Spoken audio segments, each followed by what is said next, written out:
বন্ধুরা, আমি তোমাদের সাথে কিছু কথা শেয়ার করতে চাই। সেদিন আমি শীতলা মায়ের মন্দিরে পুজো দিলাম না, তোমাদেরকে ভিডিওটা দেখিয়েছিলাম অবশ্য। তা সেদিন আমি একজন ভদ্রলোক আমার মন্দিরের সামনে এসে দাঁড়িয়েছিলেন। তো ওনাকে পুজোর শেষে একটু প্রসাদ দিতে গেলাম, তো উনি প্রসাদটা খেলেন না, বলছেন আমি প্রসাদ নেব না। কেন? উনি কৃষ্ণমন্ত্রে দীক্ষিত, উনি যে প্রসাদে তুলসী না থাকবে সেই প্রসাদ উনি খাবেন না। কিন্তু দেখুন, যারা মেয়ে ছেলে তাদেরকে তো তুলসী দেওয়া যায় না। তো আমি তো শীতলা মায়ের মন্দিরে পুজো দিয়েছি, শীতলা মার পুজো দিয়েছি, শীতলা মাকে তো আর তুলসী দেবো না, তুলসী দেওয়া যাবে না। তো আমরা তুলসী মঞ্জুরি তো দেওয়া হয়েছে, তা তুলসী মঞ্জুরি দেওয়া হয়েছে, তা উনি প্রসাদটা খেলেন না। কিন্তু কেন?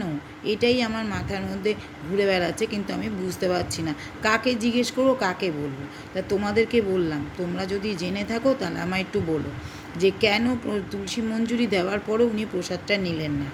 দেখো, আমি এইটুকু জানি যে মেয়েদেরকে দিতে হয় মঞ্জুরি, থালাতেও গ্লাসেও, আর শিবকে দিতে হয় বেলপাতা, আর আর সব ঠাকুরকে, সব পুরুষ ঠাকুরদেরকে দিতে হয় তুলসী। এইটুকু আমি জানি, এইটুকু জেনে আমি এইভাবেই পুজো করি। কিন্তু আমি তা আর ব্রাহ্মণ না, আমি জানি না আর কোনো রকম নিয়ম আছে কি না। তো উনি প্রসাদটা খাননি বলে আমার একটু মনে খুব দুঃখ হয়েছে, সেজন্য আমি এই কথাটা তোমাদের সাথে শেয়ার করলাম। তোমরা যদি কেউ জেনে থাকো যে মঞ্জুরি দেওয়ার পরও একটা মেয়ে ছেলের প্রসাদ উনি কেন খেলেন না, একটা শীতলা মায়ের প্রসাদ উনি খেলেন না, আমি খুব মনে কষ্ট পেয়েছি।